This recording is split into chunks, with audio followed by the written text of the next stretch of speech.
Hello, good morning.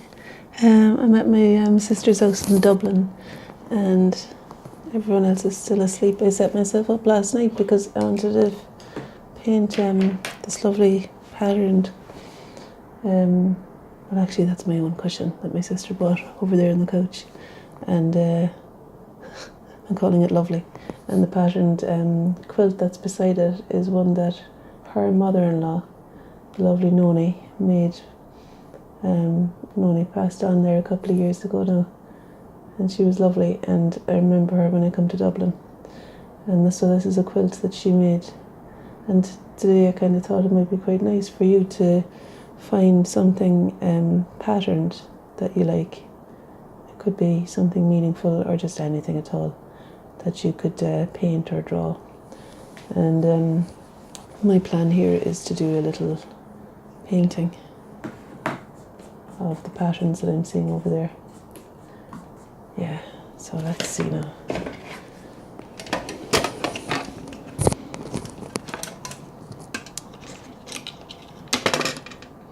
Sorry, I'm just going to use my watercolours for this.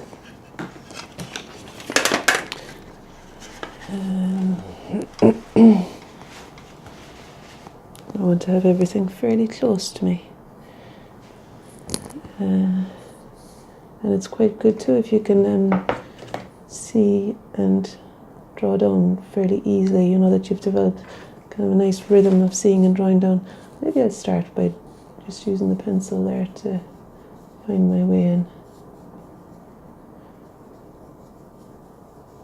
I have some Pritt stick and that magazine that I've got in the ferry yesterday as well, because I thought I could maybe use some torn paper too to describe the patterns here.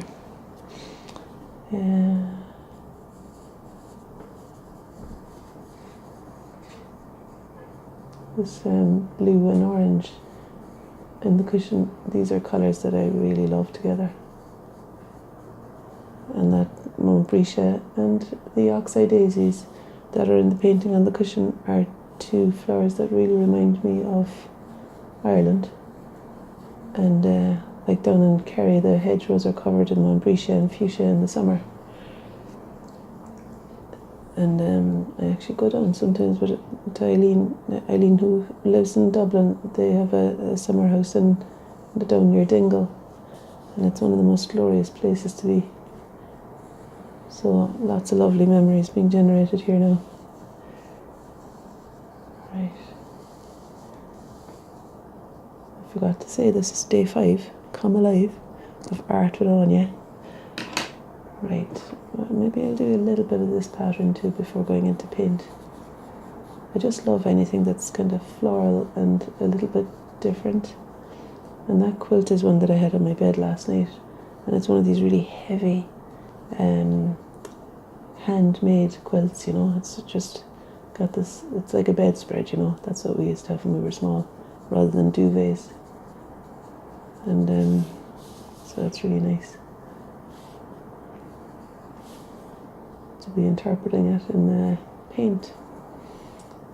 And as I'm drawing these shapes, I'm kind of visualizing the colours that I might use. I hope you can see it there. I know it's a bit dark.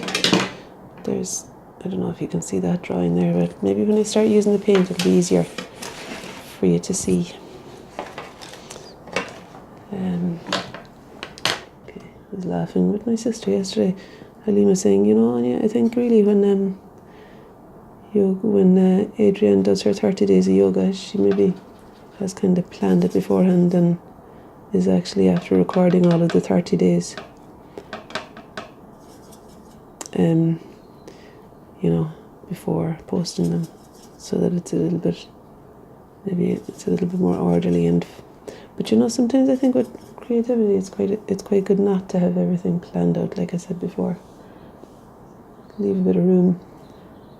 There's something spiritual people say, isn't it, to leave some weeds in your garden, leave some space in the garden for. Yeah, right. I can't remember the quote, so I'm just going to stop there. Now, let's see. So this is sap green, I think, mixed with some yellow. Actually, I've kind of made a sap green, I think, because I couldn't find it here, for these more muted tones that are in the quilt.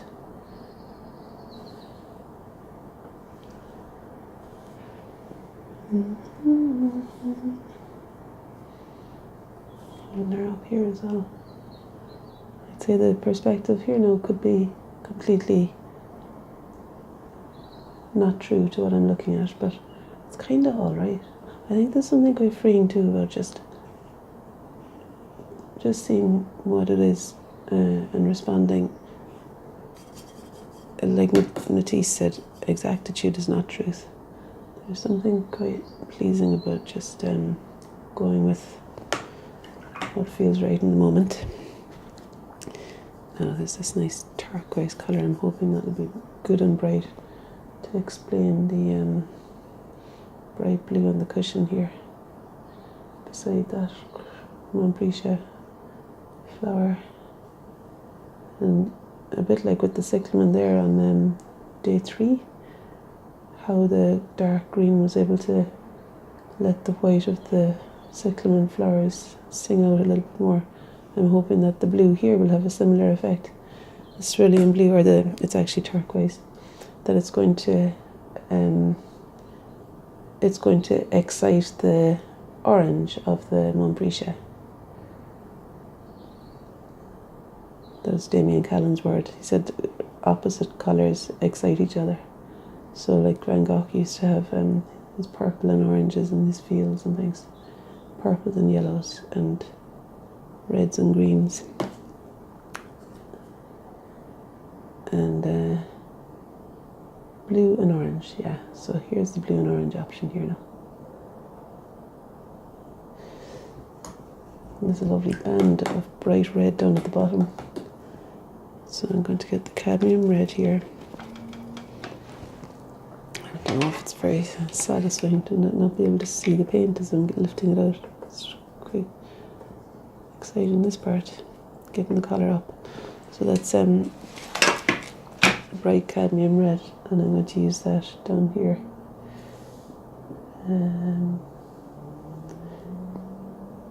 The light isn't catching it, but I just want it to be bright. And I'm going to put a touch of maybe yellow ochre. It'd be good if you could see the paint. Put it. Where can I put it so that you can see it? I'm just holding my hand. Right, so yellow ochre mixed with that cadmium red, I think, will give me the more of the kind of dull orange that's in the I'm touching the paper towel so you can see the colour on there. So the cadmium red and the yellow ochre together will maybe give me more of a muted. Look at the state of the palette. I wouldn't recommend this now, like you'd want to have cleaned out your palette in the morning beforehand. But it doesn't matter, for God's sake. Okay, so now I've got something there that I'm happy enough is going to work for the kind of rusted tones in the flowers here.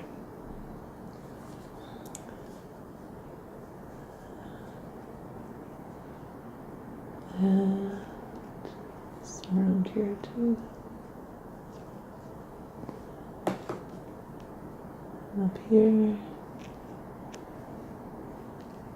I was going to say, you know, the last day or two have been really heartening for me to see on Facebook all the lovely pictures that you've been working on, and just connecting with people from all over the place. People who I've met through my workshops in various places, for example, who I've really connected with, because I think when we spend creative time with each other, no matter where we live, there's some sort of kind of connection that develops.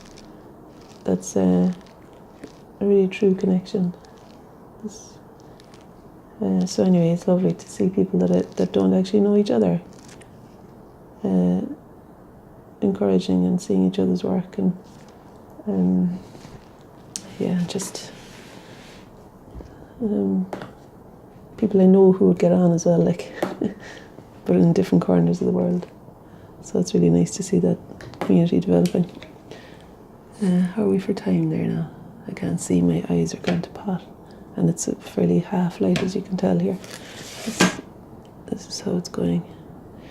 So I've got the orange, the cadmium orange for the Montbrie Chanel. I'm just going to see what that looks like. Oh yeah. Just a little part of it here. It's kind of important that the blue doesn't bleed into the orange, because while they excite each other beside each other, they cancel each other out. They can cancel each other out if they're mixed. So it's supposed to be the case that you can make a grey from each primary and secondary colour mixing. So red and green mixed together will make a grey. Purple and yellow. This is taxing for my brain this early in the morning. And blue and orange. Now, there's a nice kind of big sunflower looking thing in this here that I want to capture something of. And I think, talking about greys, I'm going to go for a grey in here as a way of merging the two pattern shapes together. If the video runs out, know that I'm kind of inspired here, so I'm going to probably carry on after the video. But I think the 20 minutes seems to be quite a good cap to put on yourselves. I know that people have said online there that it's been kind of good having this time limit, that it